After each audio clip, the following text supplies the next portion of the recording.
Grand Central Terminal, 1902 to 1967. 65 years. Red carpet unrolled every single evening for the fastest, most famous train in America, the 20th Century Limited, carrying presidents, movie stars, and titans of industry between New York and Chicago in a train so celebrated it got its own live television broadcast. And then, on December 2nd, 1967, it disappeared. Not gradually. That final run carried fewer passengers than the very first one in 1902. Everyone says jets killed it. That's not wrong. It's just too small. The real story had started years before the first jet ever left the ground. Go back to June 15th, 1902. Forget the red carpet for a moment. Forget the movie stars. The New York Central Railroad launched a much simpler idea. Get a passenger from New York to Chicago in 20 hours. Guaranteed, every single night, on time. That was the whole pitch. They named the train after the century itself, because 1902 believed the 20th century belonged to speed, to industry, to science, to progress. You could measure in hours saved. The century's real advantage wasn't luxury. It was geography. New York Central owned something the Pennsylvania Railroad didn't, a route with no mountains. Follow the Hudson River north, cut through the Mohawk Valley, run along the flat southern shore of Lake Erie into Chicago. No steep grades, no switchbacks. The smoothest ride in the country, and the railroad turned that into a slogan. The water level route. You can sleep. Almost overnight, it had a rival.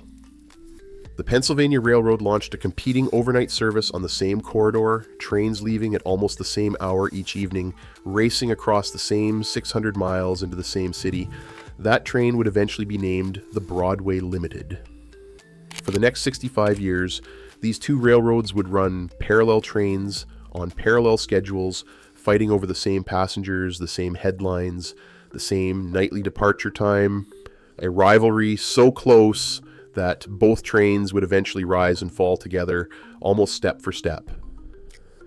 But here's what gets misunderstood about the century. This wasn't really a luxury story, not yet. In 1902, there was no alternative.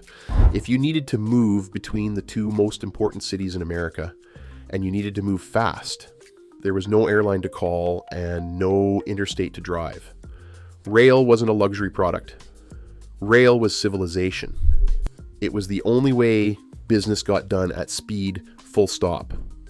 The 20th Century Limited served the wealthy, yes, bankers, executives, industrialists, but not because it was dressed up for them. It served them because it was the fastest option available, and speed was worth almost anything to people whose time was worth thousands of dollars an hour.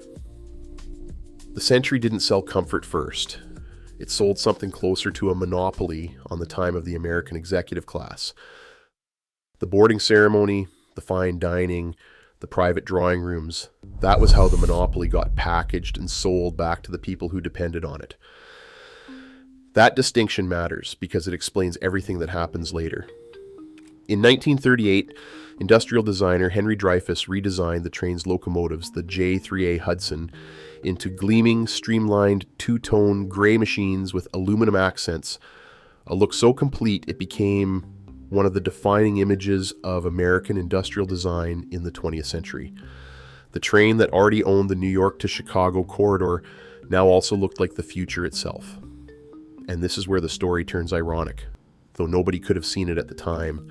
At the exact moment the century looked most unstoppable, most modern, most like tomorrow, the forces that would eventually destroy it were already being set into motion, decades before anyone would notice. For the next 2 decades, the century didn't just survive, it thrived. Hollywood stars wrote it. It showed up in films.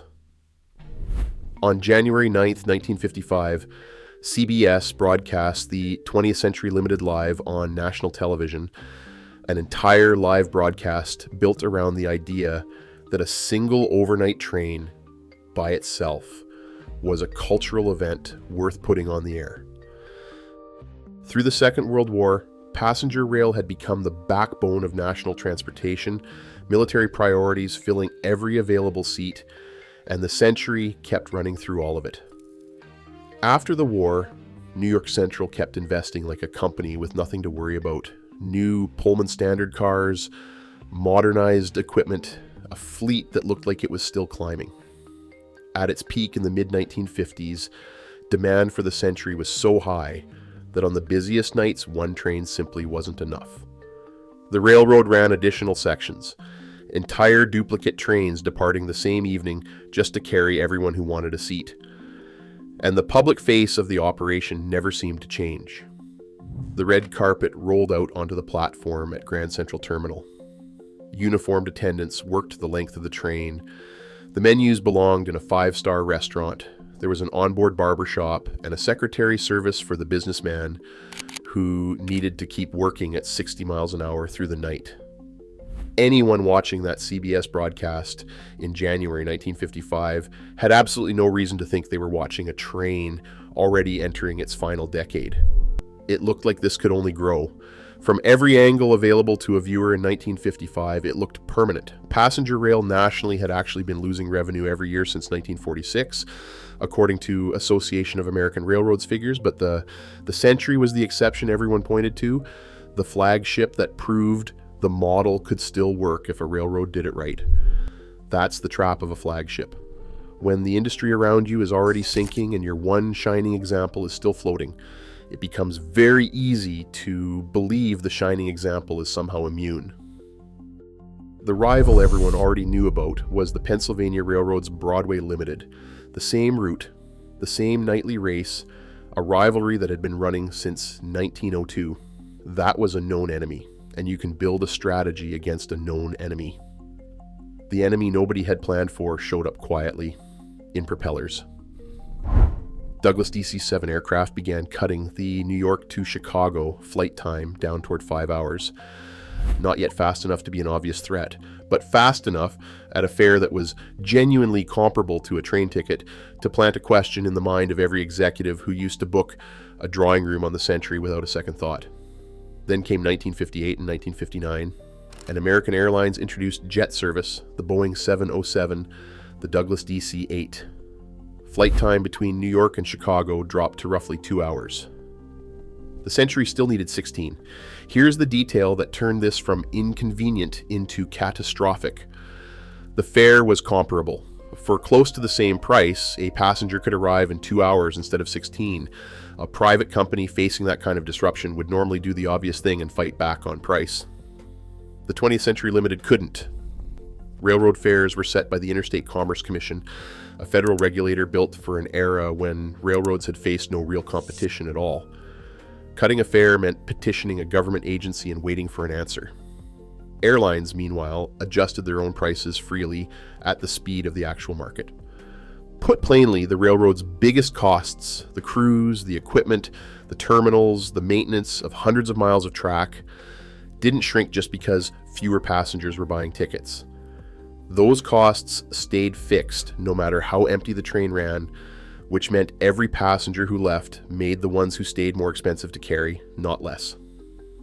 Layer on to that the Federal Aid Highway Act of 1956, signed by Eisenhower, which built 41,000 miles of interstate highway using federal gasoline tax revenue and airports funded by public money that no airline ever had to carry on its own balance sheet.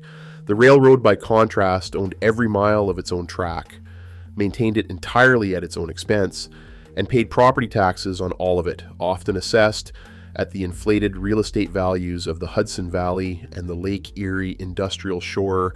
The water level route happened to run straight through. This is where people usually get the timeline wrong. The Century didn't start dying in 1958 when the jets showed up. It started dying in 1957, quietly from the inside. Here's the specific fact. In the winter of 1957, sleeping car attendants walking the length of the 20th Century Limited were counting empty berths. The year before, that same train had needed extra sections just to fit everyone who wanted a seat. 1 year. That's how fast the market flipped from too many passengers to too few. What changed wasn't the arrival of the jet age itself. That was still a year away. What changed was that the Douglas DC-7 could already make the trip in 5 hours. at a fare close enough to the trains that the math became impossible to ignore. The Century's most loyal customers, the first-class executives who had always booked a drawing room without hesitation, did that math themselves. 5 hours against 16, roughly the same price. The first-class market on the Century didn't erode slowly, the way a business gradually loses customers to a better competitor. According to researchers who have studied the railroad's decline, it collapsed. Then the coach passengers followed, once economy seats on those same aircraft became available to them too. And because Interstate Commerce Commission regulated fares moved at the speed of a federal bureaucracy, the railroad had no way to respond in real time to either group leaving. By 1958, both the 20th Century Limited and its old rival, the Broadway Limited, were losing money on every single departure they ran. The company's answer was to cut, with fewer cars, reduced amenities, smaller consists, and quieter service. But every cut drove away more of the passengers who had stayed loyal, specifically because the train was still the Century. The moment it stopped feeling like the Century, they left too. What followed was a documented sequence, one step at a time. The extra fare surcharge was removed first, then the all-Pullman character of the train was eliminated, then finally the red carpet itself was pulled from the platform. The symbol died before the train did. They took the carpet away first, hoping it would save enough money to keep the train running at all. None of what came next was a single blow. It was a stack of pressures, each one closing off an option the railroad might otherwise have used to survive. Airline competition took the first-class passengers, then the coach passengers, and every departure lost more money than the one before it. The ICC pricing bind meant the railroad could neither cut fares to compete nor raise them to cover rising costs. It was legally locked into a rate structure designed for a world with no competitors at all. Property taxes on the right-of-way kept climbing with the value of the land around it, land the railroad couldn't sell, without shutting down the very route running across it. The physical infrastructure, 4-track main lines, signal systems, bridges, and ballast had been built for the traffic of a monopoly era, and it still had to be maintained at full cost even as the actual traffic kept shrinking. Then there was the pressure almost nobody talks about, freight. New York Central's freight business leaned heavily on manufactured merchandise moving through Ohio and Indiana, exactly the kind of freight that new national trucking networks running on those same federally funded interstates were built to take. New York Central tried to fight back with a proprietary intermodal system called FlexiVan, technically ahead of anything the competition had built. It failed commercially anyway, because the Pennsylvania Railroad's rival system, Truk Train, had already become the industry standard, and the two systems simply couldn't talk to each other. Running out of options, New York Central and the Pennsylvania Railroad turned to the one move left on the table: merge with the enemy. The merger was proposed in 1957, the same year the empty berths first appeared, and it took the ICC nearly a decade to approve it, finally clearing in 1966. Penn Central Transportation Company began operations on February 1st, 1968. It was supposed to be a rescue. Instead, it turned into a second, faster collapse. New York Central had spent roughly $1.4 million building Data Central, a real-time car tracking system, genuinely ahead of its time. The Pennsylvania Railroad ran an older, incompatible batch processing system built around IBM technology. When the two companies merged, the worst system won because Pennsylvania Railroad management controlled more of the combined company's decisions. Freight cars started arriving at yards with no record of what they carried or where they were supposed to go next. Think about what that actually meant for the people running the railroad. They could see exactly what was killing them: the fares, the taxes, the fixed costs, the trucks, and they were still not allowed to fix any of it quickly because almost every lever that would have let a normal company respond to a crisis was either regulated, fixed in place, or owned by somebody else. Each of these pressures on its own would have hurt. Two of them together would have been serious. All of them hitting at once on a company whose prices were set by a government agency that had never once dealt with a real competitor. isn't bad luck. That's a structural trap, built years before anyone thought to call it one. Lay the timeline out plainly, and the speed of it is almost unbelievable. 1957, the first year the century runs with empty berths. 1958, losing money on every single departure.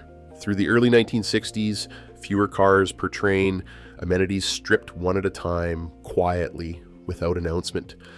Between 1964 and 1966, the extra fare gone, the all Pullman service gone, the red carpet gone from the platform. Then December 2nd, 1967, the final run of the 20th Century Limited.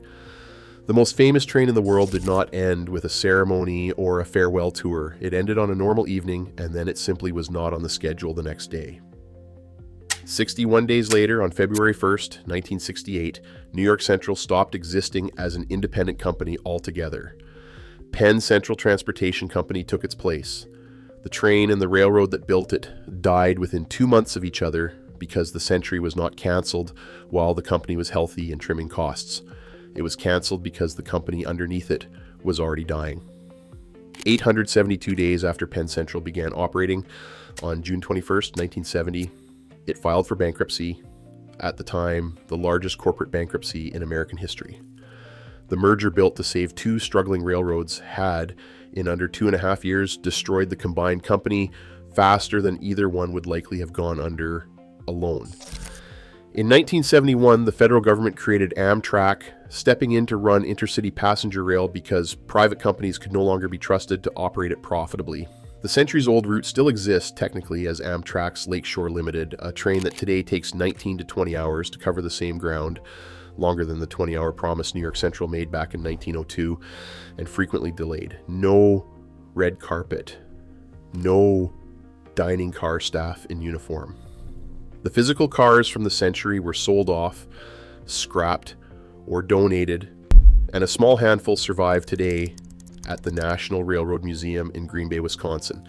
The tracks themselves were eventually split between CSX Transportation and Norfolk Southern, still hauling freight, carrying no name and no ceremony at all. Notice what is actually being separated here, because it matters for understanding how a company like this really ends. Bankruptcy protection in 1970 was an attempt to survive, a legal process built to buy Penn Central time to reorganize. It did not work. What followed was not a rescue. It was liquidation by another name, assets auctioned, subsidiaries dissolved, a brand name that kept circulating long after the actual company it once described had stopped existing. The rails survived, the railroad did not, and the train that made the railroad famous disappeared 61 days before the railroad itself did. None of this was abstract to the people who lived inside it. Sleeping car porters, dining car chefs, onboard secretaries, barbers, an entire category of specialized railroad careers vanished along with the service. The executive class travelers who defected to the airlines back in 1957 mostly never came back to rail for that route, not even years later, once prices had shifted again. Whole communities along the water level route, towns in the Hudson Valley, along the Lake Erie shore, through the manufacturing corridor of Ohio and Indiana, depended on that rail network for both freight and passenger connections. And when Penn Central collapsed, those connections either turned into a slower Amtrak schedule or disappeared outright. The clearest picture of what that actually meant on the ground comes from 1969, a year before the bankruptcy. A significant share of Maine's potato crop rotted inside Penn Central rail cars sitting at Selkirk Yard because the merged companies' incompatible computer systems couldn't locate the cars, couldn't manifest them, couldn't forward them anywhere at all. That's not an abstract line in a corporate filing. That's potatoes rotting in rail cars because two systems couldn't talk to each other. Those farmers moved to trucks permanently and never came back either. A canceled route isn't just a line removed from a timetable. For a shipper, it can mean a season's harvest with nowhere reliable to go. For a passenger, it can mean a job interview missed, a family emergency reached a day too late, a small town suddenly cut off from the one affordable way out. A refund is not the same thing as a ride. By the time Penn Central finally collapsed, roughly 97,000 employees were facing layoffs, pension uncertainty, and the sudden disappearance of an institution many of them had spent entire careers building their lives around. And here's the distinction that matters most, the one that's easy to miss. The name 20th Century Limited still exists as nostalgia in museum exhibits, in model train sets, in documentaries exactly like this one. The route still technically exists as Amtrak's Lakeshore Limited, but the actual thing, the all-Pullman overnight service at a genuinely competitive fare, the red carpet, the secretary service, the experience of arriving in Chicago, rested, fed, and ready to work, that's gone. The name outlived the thing it named. Zoom out far enough, and the 20th Century Limited did not fail because the idea behind it was bad. A fast, comfortable overnight connection between New York and Chicago was, and honestly still is, a genuinely good idea. It failed because it operated as a private company inside a world where its competitors did not have to. Airlines flew into airports built and maintained with public money. Trucks and cars ran on interstates built with federal gasoline tax revenue. The railroad, meanwhile, built its own tracks, maintained them entirely at its own expense, paid property taxes on every single mile, and accepted prices set by a government agency designed for a world where the railroad had no rivals at all. The train was named for the 20th century. It was the 20th century itself, the jet age, the interstate highway, the decision to fund some infrastructure publicly and leave the rest entirely to private companies, that ended up destroying it. Every country that eventually built functional high-speed rail did it as public infrastructure the same way it built its highways and its airports. The United States tried for as long as it possibly could to keep long-distance passenger rail running as private enterprise, competing against services the public was paying for directly. The 20th Century Limited is one answer to how that experiment ended. If you ever rode the 20th Century Limited or the Broadway Limited that raced it every single night for 65 straight years, or if someone in your family worked the rails for New York Central or Penn Central, write it down in the comments. For a train like this one, the comment section is close to the last surviving passenger manifest anyone will ever compile. Picture the platform at Grand Central Terminal one more time. In 1902, and for decades afterward, a red carpet ran the length of it, unrolled every single evening, waiting for a train that always came. Go back to that same platform today. The carpet is gone. The train is gone. What is left is marble, worn smooth by the feet of passengers who do not arrive anymore.